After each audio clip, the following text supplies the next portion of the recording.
ओम नमो भगवते वासुदेवाय। ओम नमो भगवते वासुदेवाय। ओम नमो भगवते वासुदेवाय। हरे कृष्ण। उपस्थित सभी भक्तों का हम आज के इस कार्यक्रम में हार्दिक स्वागत करते हैं। आज हम श्रीमद् भगवत गीता के चौथे अध्याय से 25वें से लेकर 33वें श्लोक तक चर्चा करेंगे। दैवम एवापरे यज्ञम योगिन पर्युपासते ब्रह्माग्नौ अपरे यज्ञम यज्ञेनैवोपजुह्वति। कुछ योगी विभिन्न प्रकार के यज्ञों द्वारा देवताओं की भली भांति पूजा करते हैं और कुछ परब्रह्म रूपी अग्नि में आहुति डालते हैं। तात्पर्य श्रील प्रभुपाद के द्वारा। जैसा कि पहले कहा जा चुका है, जो व्यक्ति कृष्ण भावना भावित होकर अपना कर्म करने में लीन रहता है वह पूर्ण योगी है। किंतु ऐसे भी मनुष्य हैं जो देवताओं की पूजा करने के लिए यज्ञ करते हैं और कुछ परम ब्रह्म या परमेश्वर के निराकार स्वरूप के लिए यज्ञ करते हैं। इस तरह यज्ञ की अनेक कोटियां हैं। विभिन्न यज्ञकर्ताओं द्वारा संपन्न यज्ञ की ये कोटियां केवल बाह्य वर्गीकरण है। वस्तुतः यज्ञ का अर्थ है भगवान विष्णु को प्रसन्न करना, और विष्णु को यज्ञ भी कहते हैं। तो अब चौथे अध्याय में भगवान श्री कृष्ण अर्जुन को आध्यात्मिक ज्ञान बता रहे हैं और 25 से 33 श्लोक के बीच नाना प्रकार के विभिन्न यज्ञों का वर्णन आ रहा है। तो मन में प्रश्न उठ सकता है कि आध्यात्मिक ज्ञान और यज्ञ दोनों में आपसी संबंध क्या है। आध्यात्मिक ज्ञान भौतिक ज्ञान से भिन्न है। भौतिक ज्ञान में व्यक्ति कहीं पर बैठकर किसी किताब से, ग्रंथ से, पुस्तक से, व्यक्ति से, अध्यापक, टीचर इत्यादि शिक्षक से, प्रशिक्षक से ज्ञान प्राप्त कर सकता है। वह किस चेतना में रहे इसका उस पर कोई निर्भर नहीं होता। उसका रवैया अनुकूल हो अथवा प्रतिकूल, मन प्रदूषित हो अथवा शांत, वह यदि बुद्धिमान हो तो वो उस ज्ञान को स्वीकार कर सकता है। लेकिन आध्यात्मिक ज्ञान व्यक्ति के चेतना के ऊपर निर्भर करता है। आध्यात्मिक ज्ञान भौतिक ज्ञान से भिन्न है क्योंकि ये भगवान के प्रति भावनात्मक रवैये पर निर्भर करता है। इसीलिए भगवान श्री कृष्ण चौथे अध्याय के आरंभ में ही अर्जुन को यह कह दिए, हे अर्जुन, मैं आपको यह ज्ञान दे रहा हूं। क्यों? स एवायं मया तेद्य योग प्रोक्त पुरातन भक्तोऽसि मे सखा चेति रहस्यं ह्येतदुत्तमम्। हे अर्जुन, तुम मेरे भक्त हो और सखा हो और मुझसे ईर्ष्या नहीं करते, असूया से मुक्त हो। 18वें अध्याय गीता में भी भगवान कहते हैं, इदं ते ना तपस्काय ना भक्ताय कदाचन न चाशुश्रूषवे वाच्यम न च माम यो अभ्यसूयति। हे अर्जुन, ये गीता का ज्ञान उनमें वितरित करने में कोई लाभ नहीं जो तपस्या नहीं करते, इंद्रियों का नियंत्रण जिन्होंने नहीं किया, न अभक्त हैं जो भक्ति नहीं करते, अशुश्रूषवे अर्थात जो भक्तों की सेवा में नहीं लगे हों, न च माम यो अभ्यसूयति, जो मुझसे असूया करते हैं, द्वेष करते हैं। अर्थात भगवत ज्ञान को प्राप्त करने के लिए चित्त शुद्ध होना चाहिए, एक सकारात्मक वृत्ति होनी चाहिए। ज्ञान को प्राप्त करने की लालसा होनी चाहिए। और इसलिए हम देखते हैं कि महाराज परीक्षित आगंतुक मृत्यु की प्रतीक्षा करते हुए गंगा जी के तट पर बैठे हैं और सुखदेव गोस्वामी से निरंतर श्रीमद् भागवत का पाठ सुनते हुए उनसे कह रहे हैं कि आप कृपा करके ये ज्ञान सुनाते रहिए। क्यों? क्योंकि इस ज्ञान को सुनने की लालसा मेरे हृदय के भीतर बड़ी तीव्र है।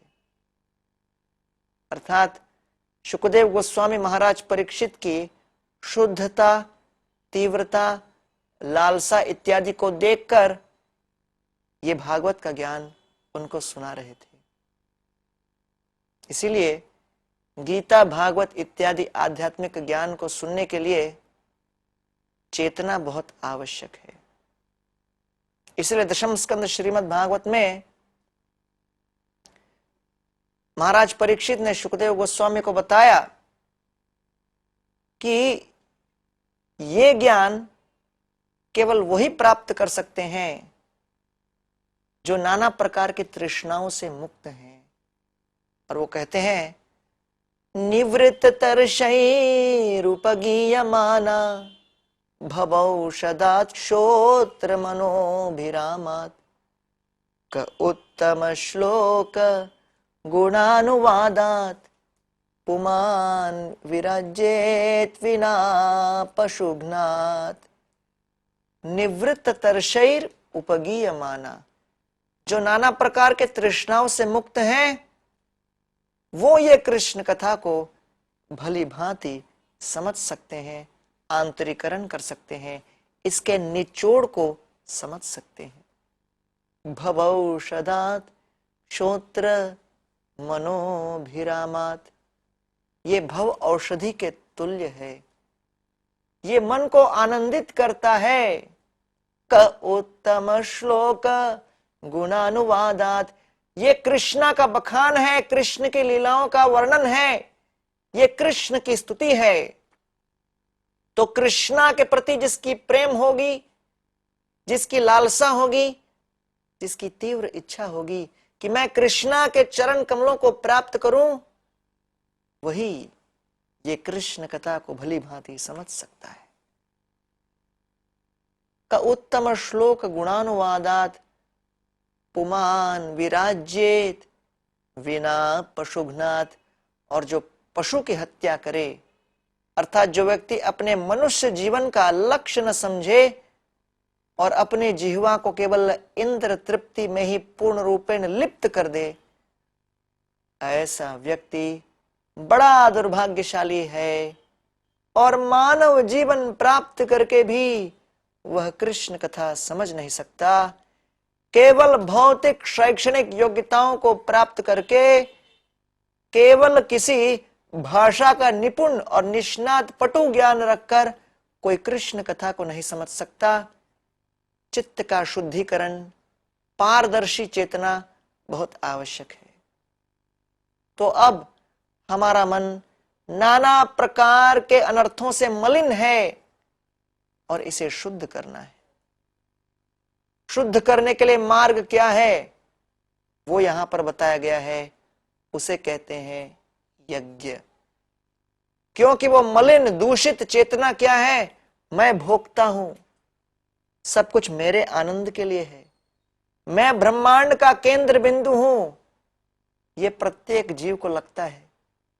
इसे प्रदूषित अवस्था कहते हैं। इस प्रदोष से मुक्त होना हो और शुद्ध होना हो तो इसके ठीक विपरीत चेतना क्या है, कृष्ण केंद्र बिंदु है, कृष्ण परमेश्वर है, कृष्णा भोक्ता है और कृष्णा को संतुष्ट करना ही जीवन का लक्ष्य है।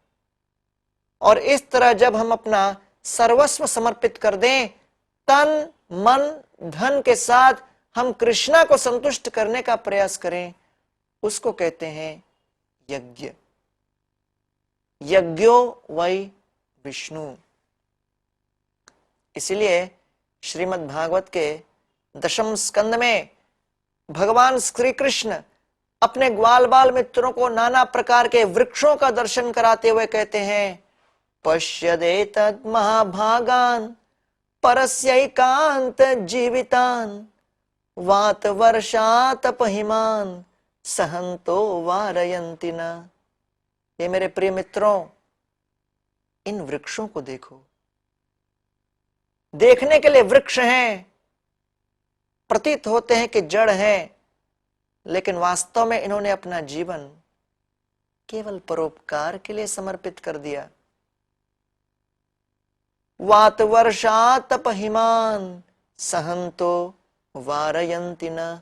नाना प्रकार के मौसम के अड़चनों को, बाधाओं को झेलते हैं। वर्षा, ओलापात इत्यादि को झेलते हुए, सहन करते हुए, वारयंति न, दूसरों को धूप से, गर्मी से, वर्षा इत्यादि से रक्षा प्रदान करते हैं। एतावत् जन्म साफल्यम देहिनाम इह देहिषु प्राणैर अर्थैर धिया वाचा श्रेय आचरणम सदा। ये जीवन की सफलता है, ये वृक्ष हैं। तथा कथित प्रतीत होता है मानो समाज की कोई सेवा नहीं करते, लेकिन वास्तव में एक ही स्थान पर खड़े होकर ये जगत की कितनी सेवा करते हैं, कितना जन कल्याण करते हैं। देखिए क्यों? देहिनाम इह देहिषु, ये प्रत्येक व्यक्ति का जीवन का लक्ष्य होना चाहिए। प्राणैर अर्थैर धिया वाचा, प्राण से, अर्थ अर्थात धन से, धिया अर्थात बुद्धि से, और वाचा अर्थात वाणी से, श्रेय आचरणम सदा, दूसरों का कल्याण करना चाहिए, भगवान का कल्याण करना चाहिए, भगवान की सेवा करनी चाहिए। इसको यज्ञ कहते हैं। इसलिए यहां पर यह महत्वपूर्ण श्लोक में वर्णन आ रहा है, यज्ञों के द्वारा किस तरह देवताओं की भली भांति पूजा करते हैं और कुछ परब्रह्म रूपी अग्नि में आहुति डालते हैं। कई वर्ष पहले एक पद्धति थी, एक युग था जब लोग धनराशि एकत्र करते तो उस धनराशि को दो भागों में विभाजित करते। एक लकीर खींचते और उस धन को ऊपर फेंकते, और जो उस लकीर के दाईं ओर गिरता वो कहते भगवान के लिए, और जो लकीर की बाईं ओर गिरा वो कहते हम उसे स्वयं रख लेंगे। कुछ समय के पश्चात पद्धति में कोई परिवर्तन आया और लोगों ने विचार किया लकीर बनाने के बदले हम एक गोल बनाएंगे और धन को, पैसे को ऊपर फेंकेंगे।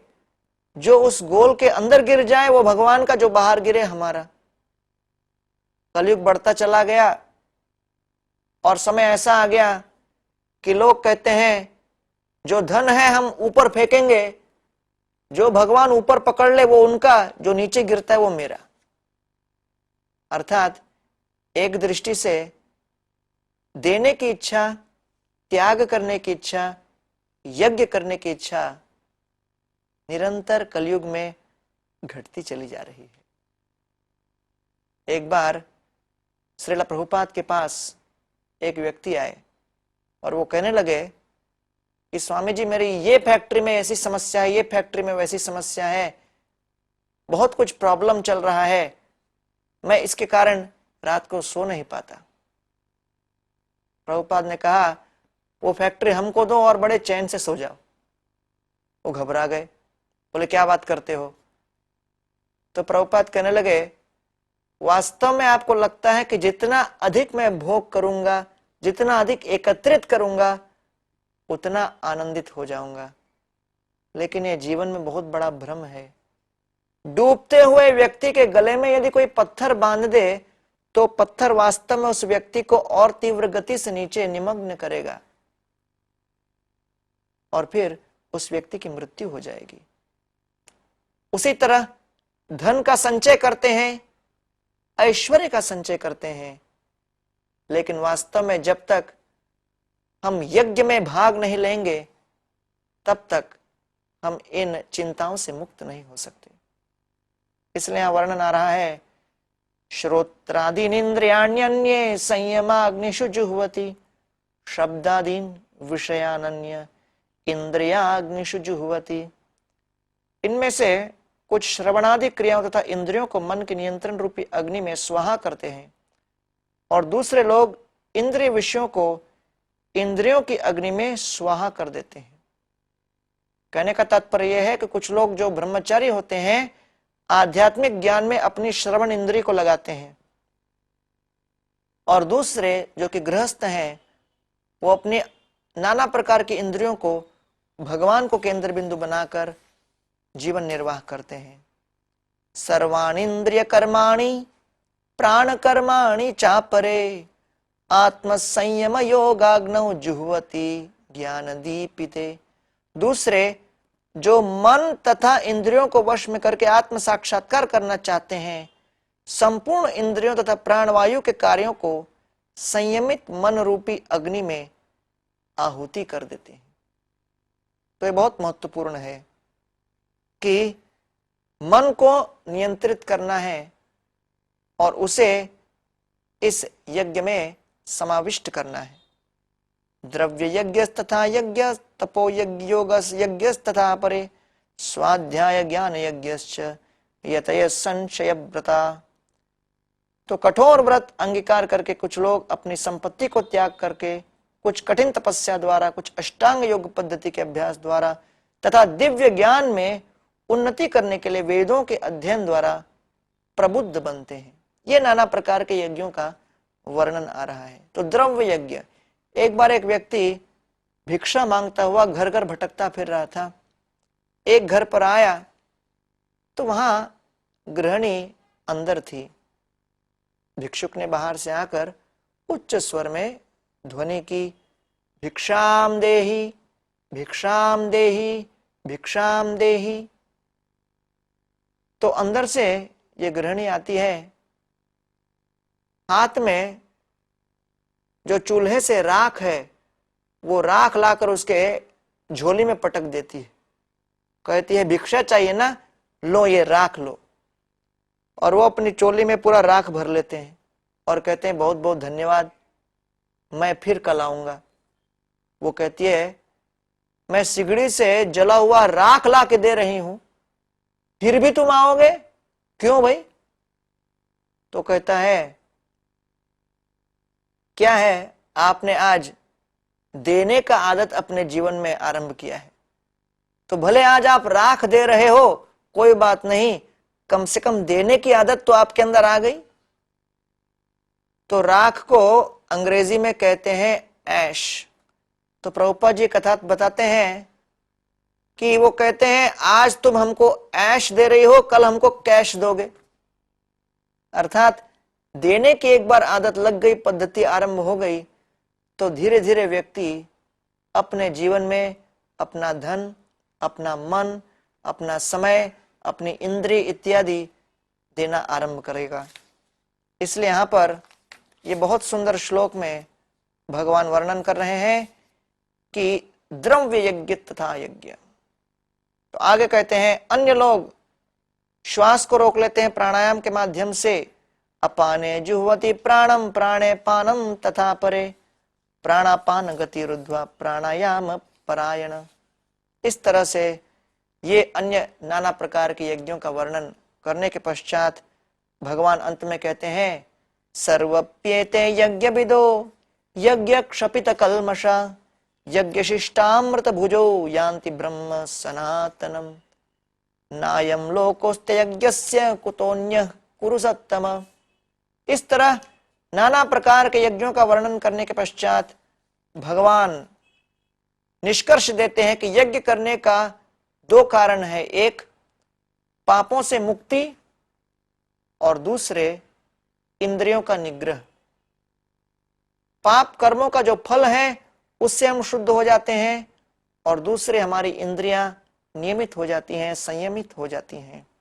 इसलिए भगवान यहाँ पे कह रहे हैं एवं बहुविधा यज्ञा वितता ब्रह्मणो मुखे कर्मजान विद्धितान सर्वान एवं ज्ञात्वा विमोक्षसे।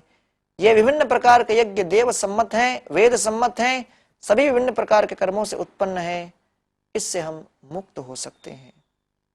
श्रेयान द्रव्यमयाद यज्ञाद ज्ञान यज्ञ परंतप सर्वं कर्माखिलम पार्थ ज्ञाने परिसमाप्यते।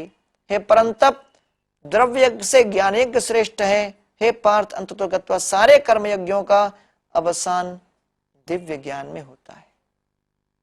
तो प्रतापरुद्र महाराज जगन्नाथपुरी में सार्वभौम भट्टाचार्य से प्रश्न कर रहे थे कि बंगाल से जितने भक्त लोग आ रहे हैं, इनके विषय में आप कुछ बताइए। तो उस समय सार्वभौम भट्टाचार्य सबका परिचय देते हुए अंत में कहते हैं, कहते कहीं एक देखिया त जान, चैतन्य रगण सब चैतन्य जीवन। मैं किन किन लोगों का आपको परिचय देता रहूंगा। ये तो कोटि कोटि भक्त लोग वहां से आए हैं, सब चैतन्य महाप्रभु के अनुयायी हैं और चैतन्य महाप्रभु इनके लिए जीवन है। उनके कीर्तन को प्रतापरुद्र महाराज सुनते हैं और कहते हैं, कोटि सूर्य सम सब उज्ज्वल वरन, कभू नहीं सुनी ए मधुर कीर्तन। अरे कोटि कोटि सूर्यों के उदय की तरह इनका सुंदर अंग कांति है और कभी मैंने ऐसा मधुर कीर्तन नहीं सुना। ऐचे प्रेम ऐचे नृत्य ऐचे हरि ध्वनि, कहा नहीं देखी ऐचे कहा नहीं सुनी। ऐसा प्रेम ऐसा नृत्य न मैंने कभी सुना है न देखा है, बताइए इसका कारण क्या है। श्रील प्रभुपाद जी तात्पर्य में कहते हैं, क्योंकि चैतन्य महाप्रभु के सभी अनुयायी कठोरता से नियमों का पालन करते थे, शास्त्रों के विधि के अनुसार वो जीवन जीते थे, 4 नियमों का पालन करते थे, पापूर्ण जीवन से मुक्त थे। इसलिए जो वो कीर्तन कर रहे थे, भगवान का नाम ले रहे थे, वो प्रतापरुद्र महाराज जैसे सम्राट के मर्म को स्पर्श कर गया। और प्रतापरुद्र महाराज कोई कीर्तन के क्षेत्र में नवदा व्यक्ति नहीं थे, क्योंकि जगन्नाथपुरी उस समय पूरे विश्व भर में कीर्तन का एक बहुत बड़ा केंद्र था। कोटि कोटि कीर्तनकार आके वहां कीर्तन करते थे, लेकिन कोई प्रतापरुद्र महाराज के ध्यान को आकर्षित कर पाए वो विशेष थे, क्योंकि वो निरंतर भगवत प्रेम के भाव में लीन रहते थे। भट्टाचार्य कहे ए मधुर बचन, चैतन्य सृष्टि ए प्रेम संकीर्तन। तो सार्वभौम भट्टाचार्य कहने लगे, ये चैतन्य महाप्रभु की सृष्टि है, इसको प्रेम संकीर्तन कहा जाता है। और प्रचार के लिए, भगवत प्रेम का वितरण करने के लिए कोई ये विचार न करे कि हमको नाना प्रकार के भौतिक प्रयोगों को अपनाना पड़ेगा और यह संकीर्तन यज्ञ में कोई कमी है। नहीं, यदि ठीक प्रकार से व्यक्ति जीवन जीता है, नियमों का पालन करता है, हरे कृष्ण महामंत्र का अपने जीवन में जप करता है, तो केवल इस कीर्तन के माध्यम से हम बड़े प्रबुद्ध शक्तिशाली लोगों को आकर्षित कर सकते हैं। इसलिए यहां पर भट्टाचार्य कहते हैं, संकीर्तन यज्ञ तारे करे आराधन, सहित सुमेध आर कलिहत जान। जो इस कलयुग में संकीर्तन यज्ञ के माध्यम से भगवान को पूजता है, कृष्णा को संतुष्ट करने का प्रयास करता है, हरे कृष्णा कृष्ण कृष्ण हरे हरे, हरे राम राम राम हरे हरे, सहित सुमेध, वह बहुत बुद्धिमान है। अंग्रेजी में इसको प्रभुपाद कहते हैं शार्पली इंटेलिजेंट। बुद्धिमान व्यक्ति वो जो स्वयं राधा कृष्ण की सेवा में लगे, अपने जीवन को सफल बनाने का प्रयास करे और दूसरों के अंदर भी राधा कृष्ण के प्रति प्रेम जागृत करने का प्रयास करे। तो इस संकीर्तन यज्ञ को अपने जीवन में अपनाइए और जीवन को सफल बनाइए। हरे कृष्ण।